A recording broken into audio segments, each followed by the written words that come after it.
എനിക്ക് ഈ പാർട്ടി നമുക്കറിയാം, ജനങ്ങൾക്ക് ഏറ്റവും ആവശ്യം നല്ലൊരു എന്താ പറയുക, അവരുടെ ആവശ്യങ്ങൾ നിറവേറ്റുന്ന ഒരാളാണ് ജനങ്ങൾക്ക് ആവശ്യം. അപ്പം ഇടതുണ്ടെങ്കിലേ ഇന്ത്യയുള്ളൂ. അപ്പം തീർച്ചയായിട്ടും ഇടതുപക്ഷത്തിന് വോട്ട് ചെയ്യണം. ഇടതുണ്ടെങ്കിലേ നമുക്ക് നമുക്ക് ഇത്രയും 10 വർഷത്തെ വികസന കാര്യങ്ങൾ നമുക്ക് എടുക്കുമ്പോൾ ഈ ഉമ്മൻചാണ്ടി സർക്കാർ വന്നപ്പോൾ ഉള്ള അതിനേക്കാളും 10 ഇരട്ടി 100 ഇരട്ടി മികച്ച വികസന പ്രവർത്തനങ്ങളാണ് LDF സർക്കാർ കൊണ്ടുവന്നിട്ടുള്ളത്. അപ്പോൾ തീർച്ചയായിട്ടും ഇടതുണ്ടെങ്കിലേ ഈ വികസന പ്രവർത്തനങ്ങൾ ഉണ്ടാവുള്ളൂ. ഇടതുണ്ടെങ്കിലേ ഇന്ത്യ ഉണ്ടാവുള്ളൂ, ഇടതില്ലെങ്കിൽ ഇന്ത്യ ഇല്ല എന്നുള്ളത്. ഇടതാണ് അപ്പോൾ ഇവിടെ ഇന്ത്യ ഇവിടെ ഉണ്ടാക്കിയത്. എന്തായാലും ഇത് പറഞ്ഞത് സത്യമാണ്. ഇടതുണ്ടെങ്കിലേ കഴിച്ചിലാവുള്ളൂ. ആരെന്നറിയോ? പിണറായി വിജയനും അതിന്റെ ബാക്കിൽ നിൽക്കുന്ന കുറച്ച് ആൾക്കാരും ഒരു മാത്രം ഇവിടെ കഴിച്ചില്ല. കാരണം ജനങ്ങളെ കാര്യം ഒരു ഇവിടെ നോക്കണില്ല, ഓല കാര്യമാണ് ഇവിടെ നോക്കണത്. അപ്പൊ ഈ പറയുന്ന ആൾക്കൊക്കെ എന്ത് ഉപകാരം ഇവിടെ ഉള്ളത്? സത്യം പറഞ്ഞാൽ ആരോ ഇവിടെ പറഞ്ഞാണ്ട് ഇവിടെ പറ്റിച്ചിക്കണേ. ഒറ്റ കാര്യം പറഞ്ഞാൽ ഇവിടെ നിർത്താം.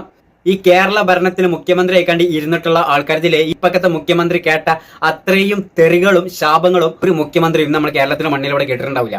കാരണം ഒരുപാട് ജനങ്ങളെ ശപിച്ച വെറുത്ത തെറികൾ പറഞ്ഞ ഒരു മന്ത്രി ഉണ്ട് എന്നുണ്ടെങ്കിൽ അതിതാ പറയുന്നത് പിണറായി വിജയനായിരിക്കും. അപ്പൊ അങ്ങനെ ജനങ്ങളെ എത്രത്തോളം ഒരു മുഖ്യമന്ത്രിയുടെ മുഖത്ത് നോക്കിയിട്ട് പറയണമെന്നുണ്ടെങ്കിലേ അയാളെ കൊണ്ട് അത്രയും ജനങ്ങൾക്ക് ബുദ്ധിമുട്ടായത് കാരണം കൊണ്ടല്ലേ പറയണത്.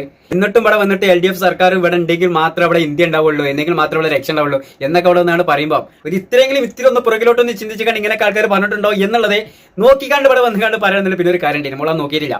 ശരിക്കും ഒന്ന് ഇരുന്നാണ് ഒന്ന് സെർച്ച് ചെയ്താൽ അതുപോലെയുള്ള സമയങ്ങൾ ഒരുപാട് ലിസ്റ്റുകളെ നമുക്ക് കാണാൻ വേണ്ടി സാധിക്കും.